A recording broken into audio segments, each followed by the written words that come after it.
오늘 시간에는 고난으로 순종함을 배우라는 제목으로 하나님 말씀 증거하도록 하겠습니다. 히브리서는 유대인들 중에서 예수님을 믿었다가 믿음을 버리고 다시 유대교로 돌아간 사람들과 교회 안에 여전히 머물러 있었지만 예수님이 누구신지 잘 모르고 또 구약시대의 율법의 전통에만 매여 있고 믿음으로 구원받는 것을 잘 모르는 아직 신앙이 연약했던 유대인들을 위해서 쓰여진 말씀입니다.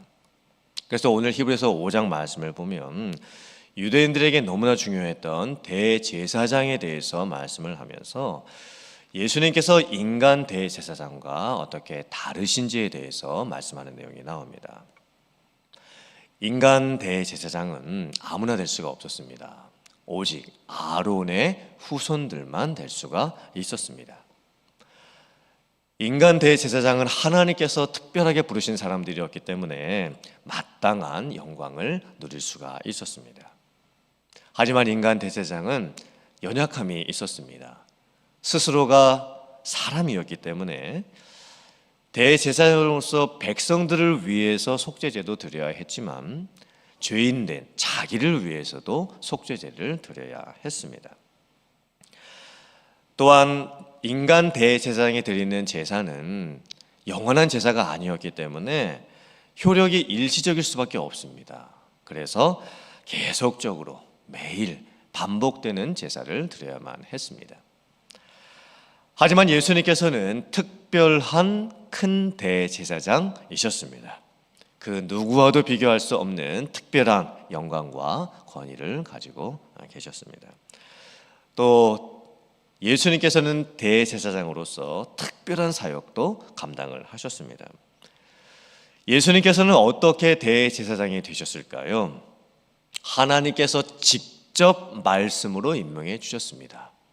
너는 내 아들이니 내가 오늘 너를 낳았도다 라고 말씀을 해 주셨습니다. 예수님은 단순하게 아론의 반열을 따르는 제사장이 아니셨습니다. 영원한 제사장이었던 멜기세덱의 반열을 따르는 대제사장이셨습니다.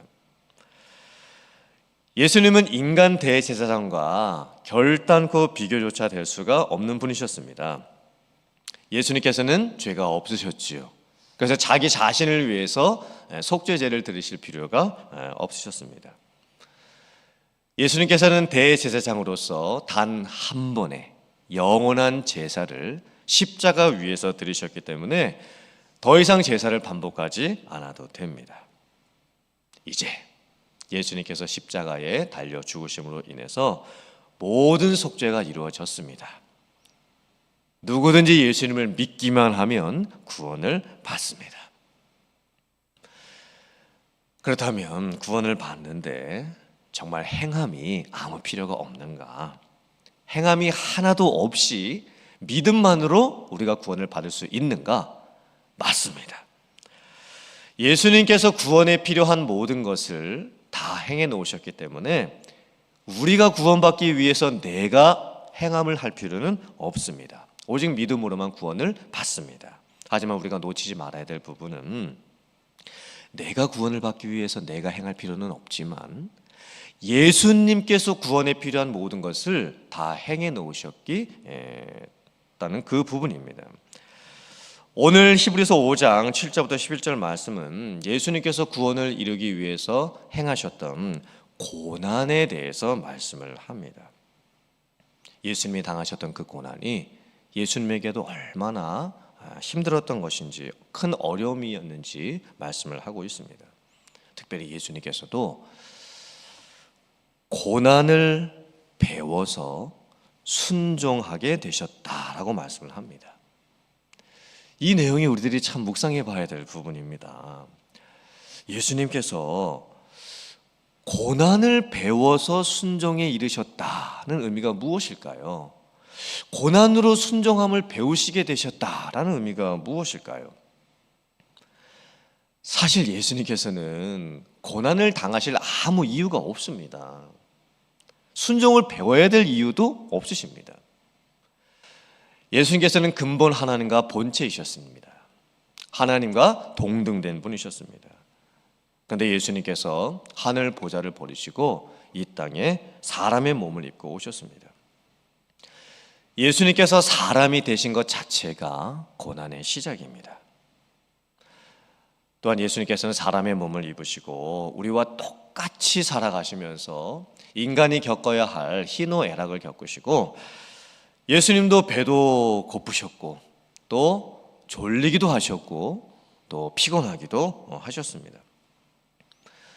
예수님께서 사람의 몸을 입고 살아가시는 그 과정 자체가 고난의 과정입니다. 특별히 예수님이 당하신 고난의 절정은 십자가의 죽음이었습니다. 오늘 히브리서 5장 7절 말씀은 이렇게 고백하고 있죠. 그가 육체에 계실 때에 자기를 죽음에서 능히 구원하실 이에게 심한 통곡과 눈물로 간구와 소원을 올렸고 그의 경건하심으로 말미암아 들으심을 얻었느니라. 이 표현은 십자가에서 죽음을 앞두고 계신 예수님의 마음이 얼마나 고통스럽고 힘들었는지를 직접적으로 표현을 해주는 말씀입니다. 예수님에게는 십자가의 죽음을 앞두고서 심한 통곡과 눈물이 있으셨습니다. 그리고 십자가를 앞두고서 겟세마네 동산에서 밤새도록 간구하고 기도를 하셨습니다. 예수님께서 겟세마네 동산에서 밤새도록 기도하셨을 때의 그 모습을 땀이 흘러내리는데 모세혈관이 안에서 이제 터져서 피가 섞여가지고 땀이 같이 나왔기 때문에 그 땀방울이 핏방울처럼 되었다, 이렇게까지 표현을 하고 있습니다. 예수님께서 십자가 죽음을 앞두시고 그 당하셨던 고통과 힘겨움, 또 기도하셨을 때 그 어려운 모습을 정말 이 육체의 한계를 어느 정도까지 겪으시면서 기도하셨는지 참 너무나 직접적으로 표현을 해주는 말씀입니다. 또 예수께서 겟세마네 동산에서 기도하셨죠. 이 의미도 참 특별한 의미가 있습니다. 겟세마네는 그 뜻이 뭐냐면 겟세마네, 이렇게 끊어 읽으셔야 됩니다. 겟이라고 하는 것은 틀입니다. 세마네이라고 하는 것은 기름입니다. 겟세마네가 그건 무슨 뜻이죠? 기름을 짜는 틀입니다. 오늘날에는 공장에서 화학공정으로 기름을 짰겠지만 2000년 전에는 기름을 짜려면 압착을 해야만 했습니다. 누르고 짓이기고 비비고 때리고 이런 과정을 통해서 기름을 짜냈죠. 그러므로 기름을 짜내는 과정이 쉬운 과정이 아닙니다. 특별히 이제 올리브유를 짜낼 때 그 올리브유가 눌려지고 짓이겨지고 막 비틀어지는 그런 과정을 통해서 기름이 이제 짜여지게 되는 거죠. 참 신기하지 않습니까? 겟세마네, 기름을 짜는 틀이라는 그 이름을 가진 그 언덕에서 예수님께서 밤새도록 자기 자신을 짜내시는 거예요. 자기 육체를 짓이기시는 겁니다. 얼마나 그 고통이 힘들었으면 땀방울이 나오는데 피가 섞여서 나오겠습니까? 이 모습이 바로 예수님께서 고난으로 순종함을 배우신 모습입니다. 아니, 예수님께서 왜 고난을 배우셔야만 했을까요? 고난으로 순종함을 왜 배우셔야만 했을까요? 사실 예수님께서도 그 고난을 피하고 싶으셨습니다. 육신을 갖고 있는 그 몸으로서 예수님께서는 그 고난이 지나가기를 바라셨습니다. 도저히 순종할 수가 없는 상황입니다. 그 도망을 치고 싶고 또 피하고 싶은 그 상황 속에서 예수님께서 마지막으로 하나님께 어떻게 기도를 드리셨을까요? 이 잔을 내게서 옮기시옵소서. 그러나 나의 원대로 마옵시고 아버지의 원대로 하옵소서 라고 하시면서 끝까지 순종함을 보여주십니다. 예수님께서 고난으로 순종함을 배우신 이유가 무엇이었을까요? 물론 예수님을 자신을 위해서였겠지만 우리를 위해서이기도 합니다. 예수님께서 고난으로 순종함을 배워서 온전하게 되십니다. 그리고 자기에게 순종하는 모든 자에게 영원한 구원의 근원이 되어 주십니다. 이제는 우리가 고난으로 순종함을 배워야 될 차례입니다. 이 순종에 이르기 위해서는, 순종을 배우기 위해서는 고난이라는 과정이 필수적입니다. 이것이 우리에게 참 딜레마입니다. 고난을 겪어봐야, 고난으로 훈련을 받아봐야 우리가 비로소 순종에 이룰 수 있게 되는 겁니다. 고난 없이는 순종이 그냥 이루어지지가 않습니다. 우리가 모든 환경이 좋을 때는 순종을 어느 정도 쉽게 할 수가 있습니다. 건강도 좋고 시간도 있고 물질도 여유가 있고 하고 싶은 마음이 있으면 우리가 어느 정도 순종에 이를 수가 있습니다. 근데 우리의 삶을 돌아보면 건강과 물질과 시간과 마음의 여유가 없을 때가 더 많습니다. 그때 순종할 수 있느냐 없느냐의 여부는 우리가 고난을 통해서 얼마나 훈련을 많이 받았느냐 아니냐에 달려 있습니다. 순종이 그냥 되면 얼마나 좋겠습니까? 그냥 순종이 자연스럽게 되어지면 얼마나 좋겠습니까? 근데 순종은요 그냥 되지가 않습니다. 순종하는 법을 배워야 할 수가 있는 겁니다. 그 무엇을 통해서 배울 수가 있습니까? 고난을 통해서 배울 수가 있는 겁니다. 순종하는 법을 배우기에 가장 절대적으로 필요한 것이 고난입니다. 이것이 참 딜레마입니다. 시편 119편 71절 말씀을 제가 봉독해 드립니다. 고난 당한 것이 내게 유익이라. 이로 말미암아 내가 주의 율례들을 배우게 되었나이다. 참 놀라운 믿음의 고백이지요. 어떻게 고난 당하는 것이 나에게 유익이 될 수가 있습니까? 고난은 웬만하면 피하고 싶죠. 안 당하고 싶죠. 고난은 안 겪을수록 좋은 게 아닐까요? 어떻게 고난이 유익이 될 수가 있습니까? 그런데 하나님께서는 그 기쁘신 뜻 안에서 우리를 연단하시기 위해서 고난을 허락하실 때가 종종 있습니다. 그래서 고난을 통해서 하나님을 더 깊게 알게 하시고 하나님의 말씀들을 배우게 하십니다. 그래서 고난이 우리에게 유익이 될 때가 있는 겁니다. 참 놀라운 믿음의 고백이죠. 교회에서 헌신하고 또 섬기고 또 자기 자신을 아끼지 않는 분들을 한번 가만히 보시길 바랍니다. 또 세상에서도 이 세상에서 섬기고 또 좋은 일을 많이 하시는 분들을 한번 보시기를 바랍니다.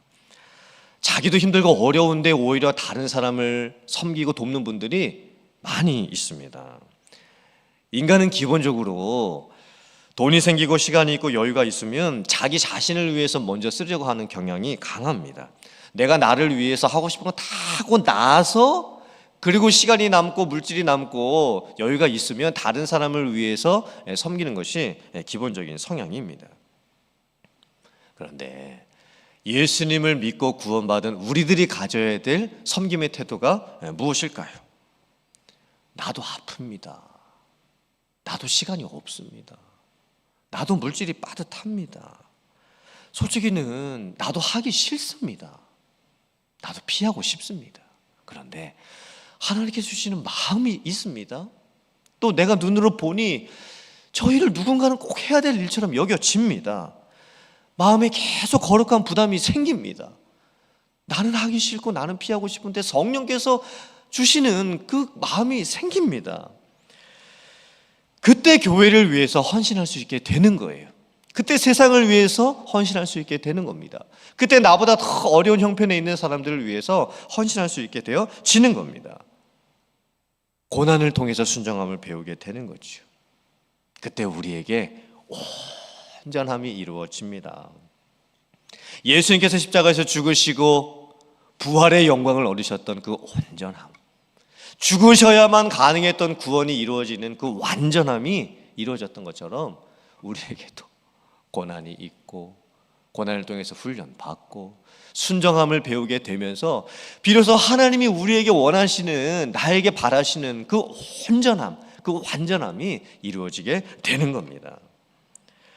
예수님께서 이것을 우리에게 미리 보여주셨지요. 예수님께서 사람으로 오신 것 자체가 예수님의 자기 낮춤, 겸손의 시작이셨습니다. 예수님께서 인간의 몸을 입고 이 세상을 살아가셨던 그 과정 자체가 고난의 과정이셨던 거예요. 예수님께서는 우리가 당해야 됐던, 인간으로서 겪어야 될 그 모든 고난을 친히 몸소 겪으셨습니다. 그리고 최종적으로 예수님께서는 고난의 길을 가셨지요. 십자가에서 죽으셨습니다. 그리고 영원한 구원을 완성하셨습니다. 사랑하는 성도님들, 오늘 저희들이 이 말씀을 깊게 잘 묵상해 보기를 원합니다. 하나님께서 우리에게 고난을 허락하실 때 때로는 우리가 하나님의 그 기쁜 뜻을 다 헤아릴 수가 없어서 답답할 때가 물론 있을 수가 있습니다. 하지만 고난 자체가 우리가 원해서 받는 것이 아닐 수도 있지만 오히려 고난 속에 감추어 두신 하나님의 깊은 뜻이 있음을 저희들이 믿음으로 고백할 수 있는 여러분들 다 되실 수 있기를 주님의 이름으로 축원합니다. 그리고 그 고난을 마침내 다 통과했을 때 정말 하나님께서 예비해 놓으신 그 귀한 그 마지막 그 영광이 있음을 바라보시고 오늘도 그 하나님의 뜻 안에서 묵묵히 그 길을 걸어갈 수 있는 여러분들 다 되실 수 있기를 주님의 이름으로 축원합니다.